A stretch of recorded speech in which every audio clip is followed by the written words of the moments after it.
2. La Cristo es oración de fe y sus aplicada en nuestros críticos. días. Pero quiero decirle que en mí surgió un efecto y yo la usé mucho en prisiones, en centros de rehabilitación y en la calle y funcionó. Muchas personas confesaron a Jesucristo. En menos de 5 meses yo ya había predicado a más de 1,000 personas y más de 100 personas habían aceptado a Jesucristo como Señor y Salvador. Y no solamente lo aceptaron para la gloria de Dios, sino que yo después me fui a estudiar y ellos ya eran ministros, evangelistas, pastores, líderes en iglesias, y yo duré 3 años estudiando todavía, y ellos ya estaban trabajando con sus pastores en otras iglesias y desarrollando un ministerio. Oiga, yo estoy estudiando y ellos ya están desarrollándolo. Es que Dios le da a cada quien como Él quiere y hace con cada uno como quiere. El trabajo no es mío, es del Señor. Yo soy un instrumento, pero yo no puedo decir, todos tienen que ir a un instituto. No es cierto. Dios pone en cada uno de nosotros dones, talentos y también el deseo de ir y aprender. Yo fui, gloria a Dios. Otros no han ido, gracias a Dios. Y ellos también son buenos para predicar, para ministrar. ¿Sí estamos aquí? ¿Estamos, hermanos? Ok. Entonces, esta oración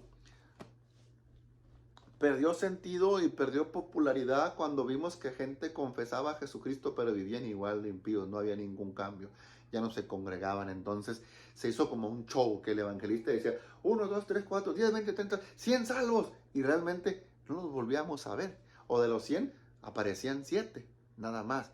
Y es por eso que fue perdiendo, se le fue restando importancia o valor a la oración de fe.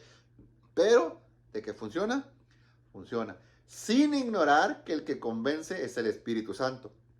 Ahora, ¿cuál es el contexto? Ahora sí vamos a entrar en materia, vamos a interpretar. ¿Cuál es el contexto? ¿Quién escribió esta carta? Al parecer es el apóstol Pablo, ¿verdad? Romanos. ¿En qué situación lo hizo? Bueno, en la situación donde la iglesia era perseguida.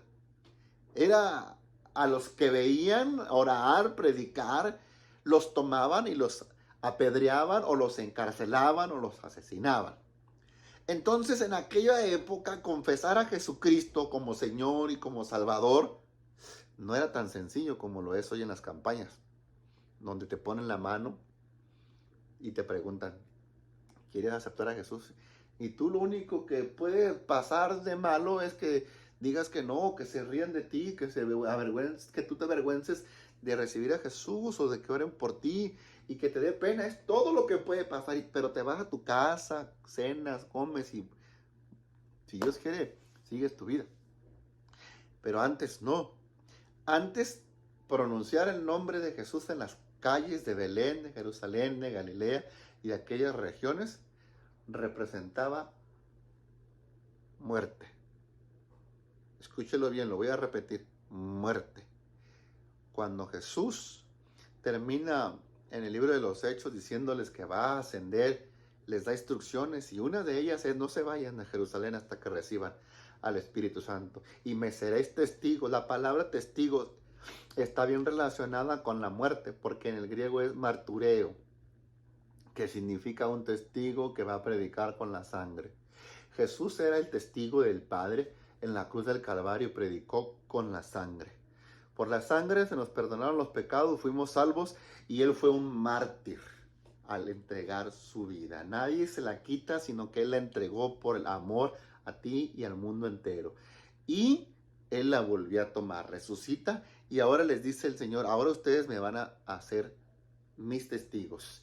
A Jesús y a los discípulos los buscaban por todos lados, por eso Pedro está escondido y muchos escondidos, pero les dijo, no se vayan. ¡Wow! ¡Qué orden tan más complicada! O sea, quédense en un lugar donde saben que están orando, donde saben que están predicando, donde saben que están cantando y adorando a Dios.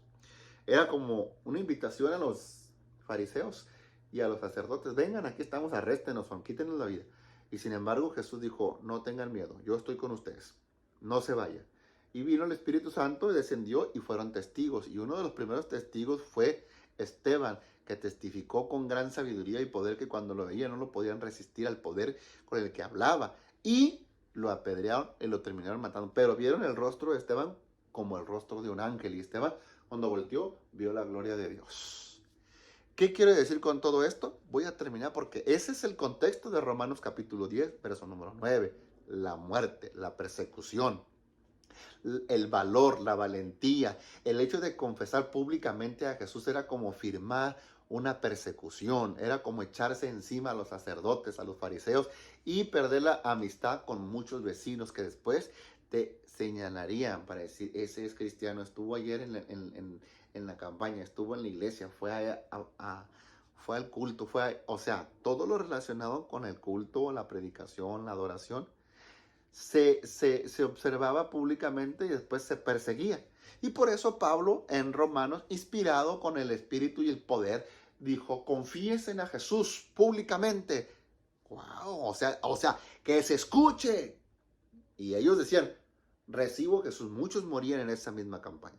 Muchos morían en ese mismo evento. Muchos eran apedreados, otros eran encarcelados, a otros los despatriaban, a otros los desterraban, los corrían. O sea, el hecho de recibir a Jesucristo como Señor y como Salvador, según Romanos, impedía pérdida de familia, de amistades, de trabajos, de religión, de muchas posesiones, incluso arrestados y otros muertos por causa de confesar públicamente a Jesús. Ese es el contexto. Hoy no. Por eso quizá la oración sea, pero no lo enseñan, solo lo critican, solo juzgan, solo estorban, solo ofenden, pero enseñen que la historia era diferente a la de ahora, que la libertad que tenemos en este país que es México, ahora usted puede tener un culto, ser ministro hasta de culto y con una credencial firmada por el mismo gobierno y te dan derechos y privilegios para que prediques en las calles. Y antes no, los encarcelaban. Y hoy yo voy a la plaza y yo predico y nadie me tira piedras ni me llega la patrulla o me arrestan. No, tengo libertad, gracias a Dios. Pero antes no, y menos en los tiempos de Jesús cuando había muerto y resucitado. Estaba calientito el asunto. Así es que hablar de él pues implicaba arriesgar su vida, su trabajo y ser expulsado de ciertas iglesias o ciertas sinagogas o religiones. Por eso antes costaba, hoy no. Hoy es fácil aceptar a Jesús. Hoy hay mucho conocimiento, hoy hay mucho evangelio, hoy hay muchas predicaciones, hoy están las plataformas sociales, hoy está la televisión, hoy está la radio, están las redes sociales. Hoy todo el mundo sabe de Cristo. No lo acepta, pero todo el mundo ha escuchado un poco acerca de pastores, evangélicos, cristianos, los aleluyas, etc. Entonces no es tan complicado. Lo único que van a hacer quizás es señalarte y decir traicionaste a la Virgencita o te hiciste aleluya, es todo. Pero antes perdían la vida. Entonces el contexto era eso, por eso Jesús les dijo, no se vayan. Y después fue Jacobo mártir también, y después fueron más discípulos y apóstoles que fueron cayendo, Juan el Bautista, después el mismo Pablo, después Juan, después Zebedeo. Bueno, fueron muriendo muchos de los siervos de Dios y más de ese grupo pequeño que Jesús tenía. ¿Por qué causa murieron? Por amor al nombre de Jesús y a la palabra de Jesús. Y hoy yo te pregunto, antes de que tú aceptes a Jesús, va a haber lucha, va a haber confrontación y vas a perder muchas amistades y quizá familias y problemas con familiares y amigos, pero vale la pena. Así es que este es el contexto del por qué la oración de fe se está desprestigiando, se está queriendo calumniar, criticar y no, con esas críticas lo único que hacemos es cohibir a los predicadores, a algunos, no a todos, porque a unos no nos interesa.